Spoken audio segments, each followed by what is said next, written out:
जब व्यक्ति पार्टी में रहता है तो पार्टी को माँ कहता है और आज आपने निर्दलीय लड़ लिया तो निश्चित रूप से बीजेपी को नुकसान झेलना पड़ेगा।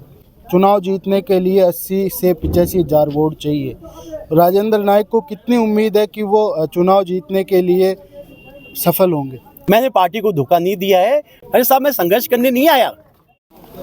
बीजेपी में 80 मोर्चा के प्रदेश उपाध्यक्ष रहे और सुजानगढ़ विधानसभा क्षेत्र में अब तक के सबसे शिक्षित उम्मीदवार राजेंद्र नायक ने अपना नामांकन उपखंड कार्यालय में दाखिल कर दिया है।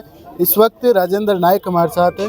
नायक साहब, फाइनली आज आपने नामांकन दाखिल कर दिया है, अब जनता के बीच में जाएंगे तो उनके बीच में आपके क्या मुद्दे रहने वाले? मैं 3 साल हो गए जनता के बीच में हूँ। जब किसानों को बिजली ट्रिप होती थी, उनके मोटर जल जाते थे और भी कई समस्याएं, जब सुजानगढ़ का जिला का आंदोलन चल रहा था, तो मैं तो साहब आज नहीं, मैं तो 3 साल पहले से ही सुजानगढ़ के दुख दर्द में राजेंद्र कुमार नायक खड़ा है और जब तक ये सांस रहेगी आप सबके साथ में खड़ा है। आपके आत्मसम्मान को कोई आँच आने नहीं देगा। आप टिकट मांग रहे थे लेकिन पार्टी ने आपको टिकट नहीं दिया। आपने टिकट की घोषणा से पहले अपने समाज की एक बैठक की और जो प्रभारी आए थे उनको एक ताकत दिखाई थी। पार्टी ने टिकट काट दिया, मन में किस तरीके का दुख है?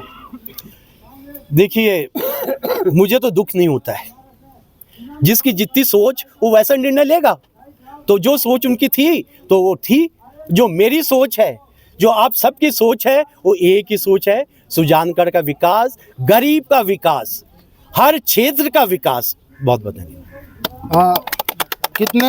चूँकि चुनाव जीतने के लिए 80 से 85 हज़ार वोट चाहिए, राजेंद्र नायक को कितनी उम्मीद है कि वो चुनाव जीतने के लिए सफल होंगे? देखिए, मैं जब यहाँ पर आया था, मेरे पार्टी के सब लोग कहते हैं कि आप संघर्ष करो।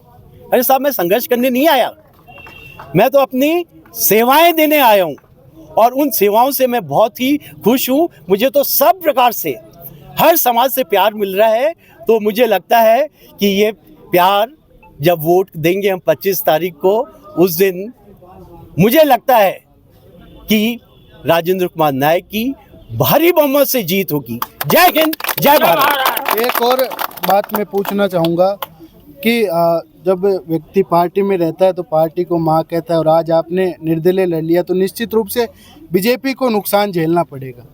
देखिए, हमारे भारत की महान संस्कृति है, गीता में लिखा है, अन्याय को सहन करना भी अन्याय है।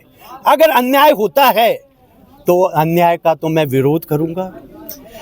और उनको मैंने बहुत ही नम्रता से मैंने बताया है, समझाने की कोशिश की, नहीं समझे तो मेरे पास में, मैंने तो पहले भी कहा था कि जो सिद्धांतों के कारण मैंने पार्टी ज्वाइन करी थी, अगर सिद्धांतों के साथ में ये समझौता हुआ है तो मैंने धोखा नहीं दिया है, मैंने पार्टी को धोखा नहीं दिया है, बल्कि सिद्धांतों के साथ में ये हुआ है। और मैं तो आला कमान सबकी मैं बहुत इज्जत करता हूं और शायद ये ठीक ढंग से ये फीडबैक ऊपर तक नहीं पहुंच पाया था। एक आरोप आप लगाते रहते हैं कि पार्टी है जो सिर्फ एक ही विशेष वर्ग को टिकट देती रहती है।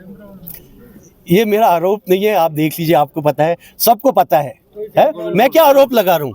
सारा रिकॉर्ड दिख रहा है कि एक व्यक्ति समाज विशेष को ही 4 पद दे रखे हैं, तो मैं तो कोई आरोप नहीं लगा रहा हूँ। आप सब देखिए, आप सबको पता है। सही बात है। ये थे राजेंद्र नायक, जो कि अपने साथ सैकड़ों समर्थक लेकर उपखंड कार्यालय पहुंचे और अपना नामांकन दाखिल कर दिया है।